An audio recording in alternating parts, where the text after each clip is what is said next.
فرمایا میں نے حضرت فاطمہ کو گود میں کھلایا ہے، مجھے اپنے محبوب کی شہزادی سے بڑا پیار ہے۔ کئی دنوں سے حضور کی خدمت میں عرض کر رہا تھا یا رسول اللہ کو مہربانی فرمائیں۔ حضور نے رات پیغام بھیجا ہے سیدہ فاطمہ کو کہ بلال جب آئے تو پردہ کر کے اندر چلی جایا کر۔ حضرت بلال فرماتے ہیں اذان دے کے گیا تھا حضرت فاطمہ کے گھر، میں نے کہا محبوب کی بیٹی ذرا پردہ کر لے، تو بچوں کو دودھ پلا، میں تیری چکی پیس دیتا ہوں۔ حضرت بلال حبشی کی آنکھوں میں آنسو رو رو کے بتلاتے ہیں، فرمایا سیدہ طیبہ طاہرہ حضرت فاطمہ زہرا، میرے حبیب نے پتہ کیا فرمایا؟ فرمایا جس نے فاطمہ کو راضی کیا اس نے تو مجھے راضی کیا ہے۔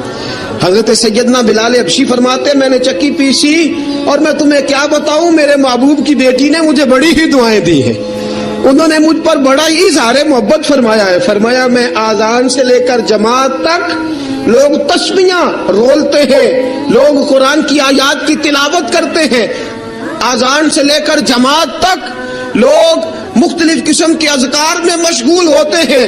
فرمایا میرا ذکر سنو، میری تلاوت سنو، میرا وظیفہ سنو، میں آذان سے لے کر جماعت تک محمد عربی کی بیٹی کی خدمت کرنے چلا جاتا ہوں۔ رسول پاک صلی اللہ علیہ وسلم کی شہزادی کی چکی پیس کے آیا۔ حضرت بلال نے اس انداز میں، بدر کی جنگ لگ گئی، بدر کا مارکا، حضرت بلال کے ہاتھ میں تلوار ہے، کہا میں لڑوں گا، پورا جہاد کروں گا۔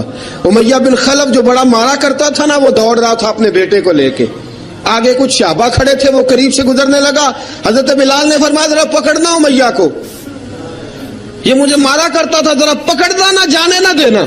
امیہ کو صحابہ نے روکا، حضرت عبد الرحمن ابن عوف نے پکڑ کے ایک زور سے گھونسا مارا، ادھر جا کے گرا۔